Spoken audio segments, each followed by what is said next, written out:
Pension नसेल तर हा व्हिडिओ तुमच्यासाठी आहे। मागच्या व्हिडिओमध्ये आपण बघितलं पेन्शन असेल तर मित्रहो, तुमच्याकडे आज आलेले पैसे हे आपल्या आयुष्यातले शेवटचे पैसे आहे। याचं अतिशय योग्य पद्धतीने नियोजन करून इन्व्हेस्टमेंट करणं गरजेचं आहे। आपल्या पैशांचे साधारणतः 3 ते 4 भाग करायला हवे। पहिला भाग रेग्युलर इन्कमसाठी, कारण आता आपल्याला पगार मिळणार नाही आहे, त्यामुळे घर चालायला हवं। तर पोस्ट ऑफिसचा सिनियर सिटीजन सेव्हिंग स्कीम किंवा सरकारी बँकांच्या फिक्स्ड डिपॉझिट जिथे थोडे रेट ऑफ इंटरेस्ट जास्त मिळतील। दुसरं तुम्ही SWP वापरू शकता, पण SWP घेताना खूप काळजीपूर्वक घ्यावा। त्याच्यानंतर इमर्जन्सीसाठी थोडेसे पैसे आपल्याकडे असायलाच हवे। त्याच्यानंतर तिसरा पार्ट आहे ना, ह्या रेग्युलर इन्कम व्यतिरिक्त थोडेसे पैसे असे ठेवावे की जे इन्फ्लेशनपेक्षा आपल्याला जास्त रिटर्न्स देतील। 4 वर्षासाठी, 5 वर्षासाठी, 10 वर्षासाठी आपण ते इन्व्हेस्टमेंट करू शकतो।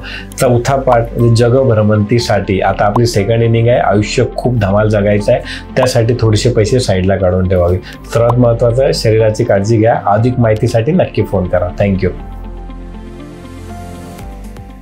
Mutual fund investments are subject to market risks. Read all scheme-related documents carefully.